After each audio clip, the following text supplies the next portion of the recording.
Hello everybody. Spring is finally starting to show itself, which means so are the bears.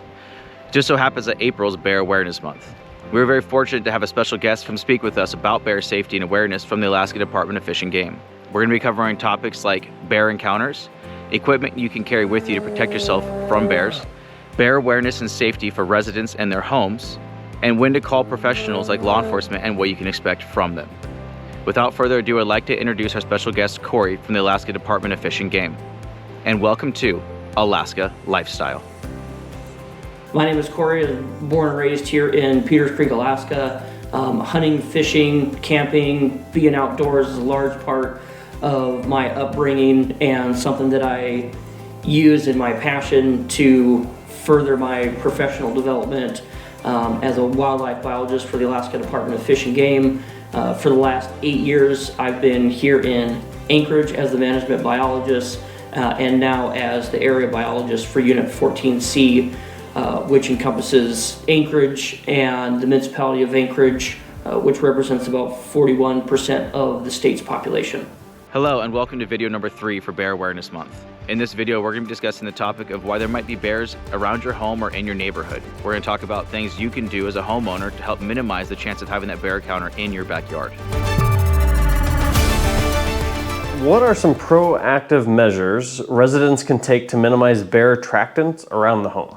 Yeah, super simple measures. The biggest thing is making sure things are cleaned up. There's not dog food outside. There's not accessible trash. The best place for trash to be stored is inside a garage. Bird feeders, make sure bird feeders are down. A lot of us up here like to grill and cook up some steak and some moose ribs here and there, is to make sure the grease traps are cleaned out after every use. That way there's no attractant there that's going to draw a bear up onto the deck or the porch or wherever you may have the grill, and really just kind of tidying up any bird seed that's spilled out over the winter onto the ground. A quick shop vac to the ground there to suck that up. Bird seed is a huge draw for them. I know it sounds kind of silly walking out there with a shop vac and vacuuming the ground to get bird seed up, but realize that bird feeders and bird seed represent pure calories for bears, and especially in the springtime and the fall time, that's a huge draw for them. I personally never thought about bird seed. My wife just got a bird feeder this winter and she's got like 300 birds that come to our back deck. Not one time did I think about the spring and the attractants of a bear, especially here being on the mountains. There's like a hiking trail that goes right back into that valley, so bears could definitely be around. Yeah. Do you have any statistics around the calorie difference and how birdseed really is an attractant? Yeah, birdseed, like a 1 pound bird feeder represents days of a bear feeding on natural forages. So bears are looking for, we'll zoom it over to black bears, they're looking for like 20,000 calories a day in the winter or in the fall as they're fattening up, getting ready to go into winter. And that would take them like an ungodly amount of acorns and huckleberries and blueberries, or for just that day, to meet that day's requirement, they could hit one bird feeder. That's crazy. Rather than spend multiple hours, they can spend 5 minutes and hit an entire bird feeder and get all of the calories they need for that day and probably a little bit extra for the next. Wow. April 1st is when we advise folks to clean up bird seed, put bird feeders away, and then bird feeders can go back out at Halloween. Okay, so during the summer months, it's best to not have a bird feeder out. Yep, 100%, because that's a big draw that brings bears into neighborhoods. It teaches them that they can go up on the decks and check them out because they've gotten a bird feeder there before, and it's a easy solution, right? The birds in the winter, yeah, they can use the extra nutrition, the extra calories. During the summer, there's so much around. Go be birds. Do your thing. Yeah, there's plenty of food, calories for them to get that they don't need the supplemental bird feed anymore.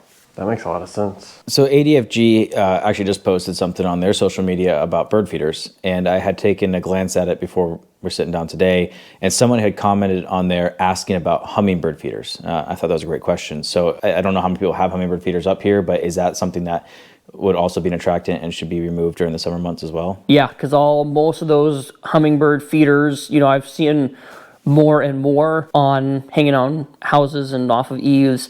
It's just basically sugar water. Black bears, especially black bears, have a really big sweet tooth, so that 100% is something that they would get into.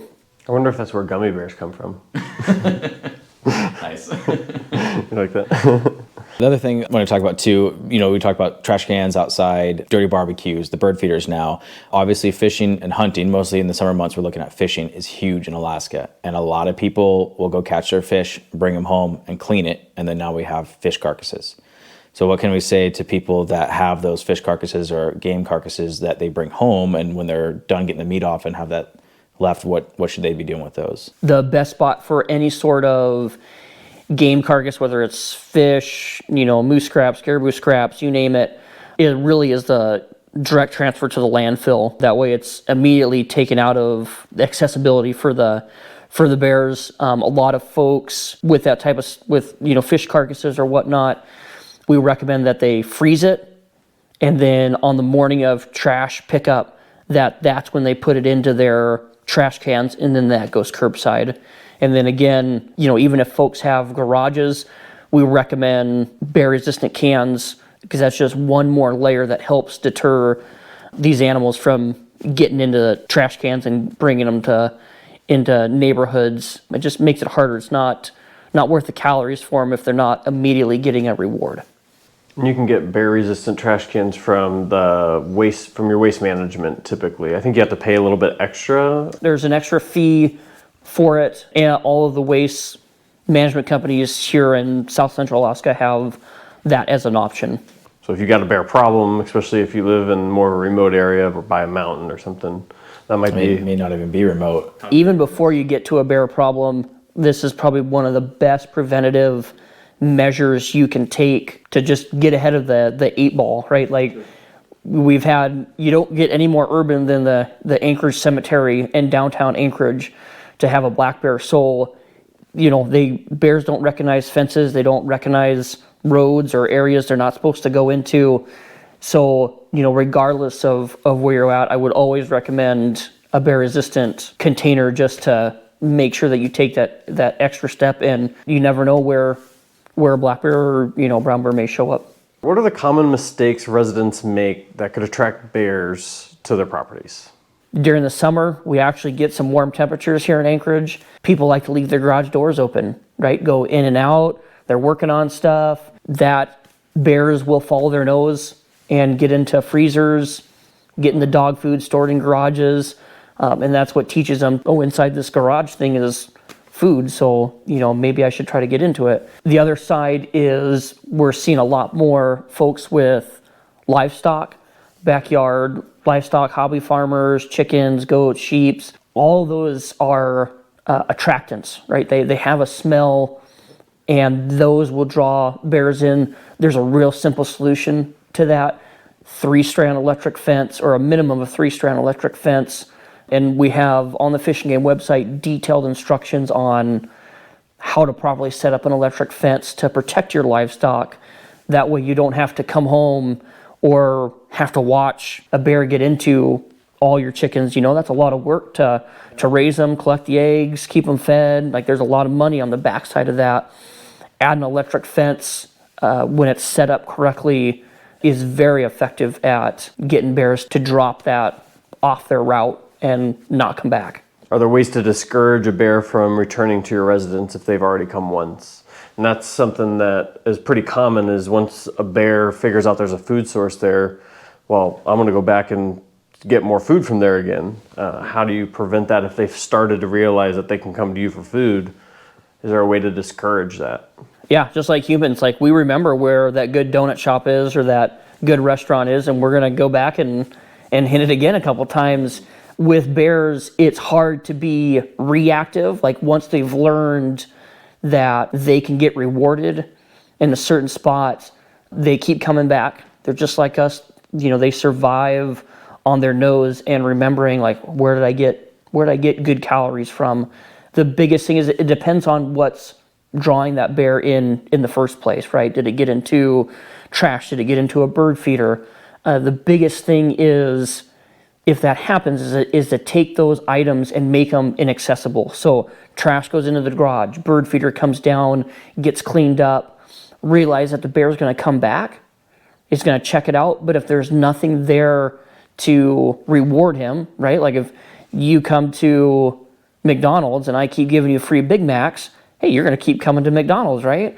Same thing with the bear. You keep giving them free rewards, they're going to keep coming back. You have to take that reward away, and they're going to come back, right? You're going to come. I'm not going to tell you, but I'm going to take your Big Mac away. You're going to come back, and there's nothing there. Probably not. You may come back again, but for these guys, you know, their lives depend on finding food sources. They don't have a lot of free time to just relax and sunbathe by the pool. So if they come back and there's no calories, then that house isn't worth their time anymore. They got to go find somewhere else. So after a certain amount of time of not getting what they thought they were going to be getting by going there, they'll start going and looking for other sources. And once they start finding other sources, other places, or the natural sources, then they'll start dropping you off the radar. As long as you're consistent. Right, as long as you're consistent and keep that reward away. Kind of like a dog with a treat. You know, the dog knows he's going to get a treat, but he's going to keep doing that activity of whatever it is. So you just want to take that away, and a lot of times this happens, especially if we can catch it early. We can stop that, and usually it takes just once. Like the bear comes back once, doesn't get anything, and doesn't come back again. I was under the impression that it was like once they figured out that they can get food from there, like it's hard to get that to break. It depends on the bear and how on that scale of habituation to human provided attractants they are. You know, so a bear that isn't, you know, maybe just hit a bird feeder for the first or second time is going to be completely different than a bear that has been able to hit bird feeders nonstop, right? So it really depends on the bear. The main message is you got to be consistent with it and got to be very clean to make sure that bear moves off and stays off. Gotcha. So there's a way to fix a bear problem, and that it's not just that's how it is, or the bear has to go, you know. Correct. That's, I think, maybe a common misconception. At least for me it was. And part of that, the background as to why that works is here in South Central, here in Anchorage, we have tons of natural forages for these animals to be on, right? We got fish, we got moose calves, we got vegetation, we have berries. So there's all sorts of natural forages. All those dandelions, they love dandelions. So there's tons of natural forage for these bears to go onto. We just gotta help push them that direction sometimes. Keep them from wanting to come back. Yeah, keep them in their natural habitat. I mean, that's probably the best case. So we've kind of touched on this, and I have specific questions. So we talked about like a bear going into your garage or getting into your freezer and stuff like that. So we know bears go inside of places that there might be food. So that could be in your home, and I've seen videos of bears going into homes, garages like you mentioned. If a bear enters your home, what's the best response for you? You know, it unfortunately it happens. The best course of action here is obviously get yourself and your family out of that situation and get a hold of 911 Fish and Game so that we can respond and figure out what's going on and handle that animal safely is the big message there. Is, you know, make sure that your well-being is taken care of and get yourself, your family, your dogs out of that situation, and then get a hold of local authorities to get up there and help. Talk about that a little bit more. Kind of like, just because I'm curious, you know, if it happens here, a bear comes into my house, leave the house, do you leave the doors open and let it try to leave on its own if it decides to, or would you entrap it in the home and wait for officials to come better handle it? For the most part, homeowners want that bear to leave. I'd give them an easy escape route so that they don't choose to go through a window or something like that, right? Because usually once they, I'm sure we've seen pictures of aftermath from lower 48s of bears in cabins, stuff like that. Like they make a mess. They can do some serious damage to appliances, cabinets, the floor, So it doesn't hurt to give them an option for an easy out. That being said, I wouldn't just open the door and then drive away somewhere. Like I would I would stay there so that if you see the bear come out, then you can let responding agencies know, like, hey, I think the bear left and I think we're good, or haven't seen the bear leave. Jump in the car and hang out. Yep, just give yourself some protection there. So what happens to a bear if it continues to come back repeatedly to a neighborhood or a residence, especially if it's something that's related to mistakes people are making, like we've discussed, the barbecues, bird feeders, stuff like that, those attractants that are bringing it back, and these people aren't fixing the problem so that the bears keep coming. What happens to the bear at that point? Can the owners be fined or charged for continuously leaving attractants out where bears are coming to them? Yeah, so there's at least one Alaska statute that basically tries to help the state, and really it's for the communities to keep bears out of neighborhoods, is negligent feeding of wildlife. So if someone leaves trash or any human-provided attractant out in a manner that draws wildlife in, that could be a $300 fine with a $20 surcharge. So, $320 for letting a bear get into, unsecured trash. So there is that side of it.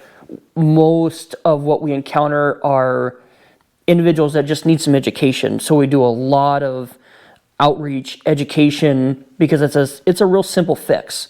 A lot of times people just don't realize, like, we have a large population that new folks up here in Anchorage all the time, and especially having a military base, we have new faces, and they may be coming from an area that doesn't have black bears or bears, so they just don't know. They just need a little bit of education. So we push the education and really try to go the education route before we have to go down the money ticket fine. Because a lot of times it's just education. They just need a little direction. On the far end of that, and it's really a case-by-case basis for each animal in each situation. The department does have the option to euthanize an animal that is down that line or really far down that spectrum of habituated to human and human-provided attractants. Sometimes they have to be removed for public safety. Yeah, so I think it's really important to note that, the whole point of these video series and this knowledge is, again, because we want people and bears to coexist peacefully where neither of them are getting hurt or killed. So it's to stress the importance of us as homeowners here in Alaska to do our part to make sure that we're removing those attractants, not only to keep us, our homes, and our families safer from the bear, but to also keep the bear alive. If it's a repeated problem and the bear gets too far down that line, like you said, and has to be euthanized, that's not beneficial for anybody. The bear is just trying to survive. It doesn't know any better, and then because of our actions, it gets put down. Yeah, and it goes back to, you touched on, protecting your family and protecting the bear, but it also goes back to the entire neighborhood, because it only takes one house to ruin it for an entire neighborhood, to keep a bear in an entire neighborhood. 90% of the people may be doing everything right, and it's 1%, maybe one house or two houses in a neighborhood that are really causing the issue, but it can keep that bear in and around the neighborhood. So being a good neighbor and taking care of your neighbors as well, because we're all in this together in terms of keeping bears wild.